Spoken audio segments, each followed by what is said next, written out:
Hi, Sarada here from YourEventMarketingPartner.com, and I'm delighted to welcome you once again to some more strategies to help you get your message out there in a big way through live or virtual events.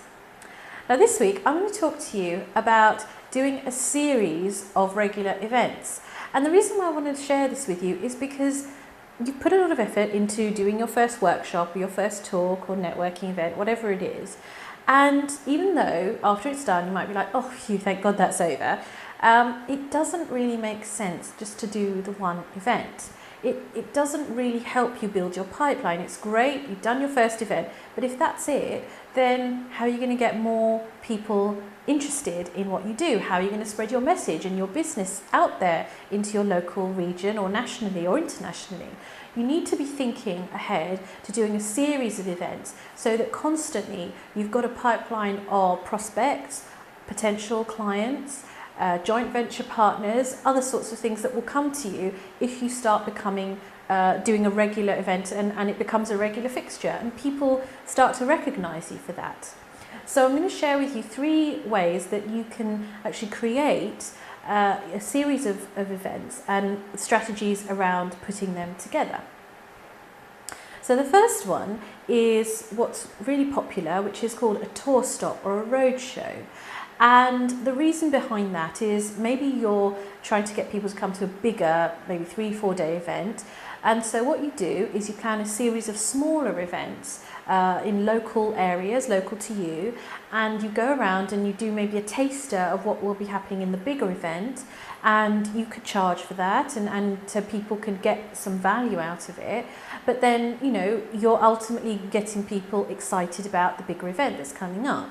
And many people do it, you know, quite a top marketing experts, life coaches, a lot of people are doing this, but you could do it as well. Even if you don't feel you've got a big event that is coming up, you could just do it as an annual thing. You could decide every summer you're going to go on the road or on tour, and you can choose a few local areas that are close to you that you feel that would have your target market, and you can just basically go one by one to each of them and deliver whatever the content is that you want to deliver, and you'll be picking up more prospects, potential clients, and you'll become well known for that being that expert who does these road shows and these tour stops every summer. So that's one way you can do it, and you could do the same thing in your local region, or you could go a little bit further afield if you want. You could go, you know, a bit more nationally and spread it out. So you can really be as small or as big as you want to. The next one is to do a series of talks. Now it's similar to doing a tour stop, except that you're not actually putting together your own event, but you're going to be at other people's events over a period of months. So for example, you could be doing a series of talks and each time you're going to a different networking group. Or if you're a member of a particular networking group, you could go to their different chapters.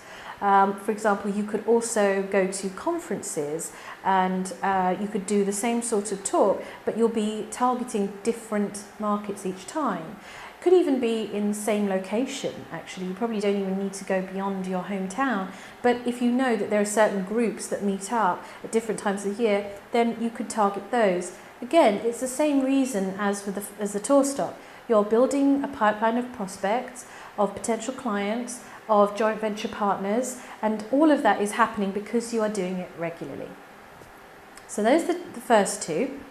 And the third one is something that is probably more relevant if you are, say, in the business to consumer market. So for example, if you are a restaurant or if you provide some kind of food and drink services, a great idea is to theme your events around particular holidays or around particular seasons. Now, if you're a restaurant, you don't have to go anywhere, you've got the restaurant, but you could do particular events at certain times of the year. So that way you are attracting people throughout the year, and you don't really have sort of a quiet period. And you know, you could do something special for Christmas, that's an obvious one, but you could do something for summer, you could do something at Easter time, you could do something for Thanksgiving or 4th of July, you know, if you're in America.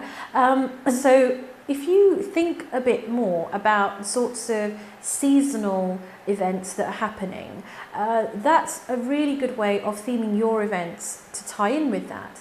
The other advantage is people are already thinking of doing something around those events. They're already thinking of celebrating, they're already thinking of going out, so you don't need to worry too much about trying to entice people to give them a reason to come to you, because they're already thinking of going out and celebrating those special holidays. So I hope that helped you, and it's given you some ideas of how you can create a series of events to keep you having a pipeline of potential prospects and clients. And I just want to also make sure that I learn from you, so please leave me a comment below and tell me what you've done to create a series of events. Don't forget to hit subscribe for more, and visit www.youreventmarketingpartner.com for more exclusive content and for your free event marketing success kit. Thanks so much for watching, and don't forget, get your message out there.